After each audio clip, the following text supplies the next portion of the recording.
c'est celui ou celle qui est responsable de toutes les difficultés, qui est désigné comme responsable de toutes les difficultés. En fait, on peut penser que ce bouc émissaire remplit plusieurs fonctions.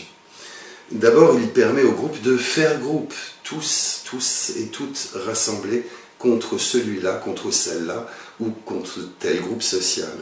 C'est aussi une façon d'exclure, d'extérioriser la violence qui peut être interne à un groupe qui va mal, qui est en difficulté. C'est aussi une façon de cacher les insuffisances de chacune et de chacun. On peut le voir en fait comme le témoignage d'un besoin de contrôle, d'une part, et puis d'un besoin de moralité. Il s'agit d'exclure ceux qui font mal. On est dans de l'autopréservation, on est dans de la manipulation dans un certain nombre de cas, car les manipulateurs ou manipulatrices savent se servir des boucs émissaires. En tout cas, lorsque cette victime est désignée comme bouc émissaire, il s'opère un processus de rationalisation.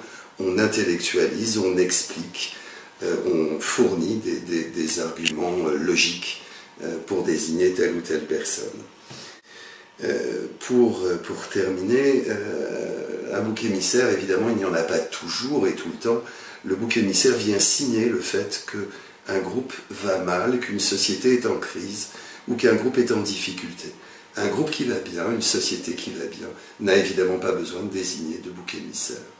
Dernier point, prévenir l'apparition de phénomènes de bouc émissaire. Et bien évidemment, c'est s'intéresser à réguler, à régler les problèmes au fur et à mesure de leur apparition, éviter que cela s'enquiste.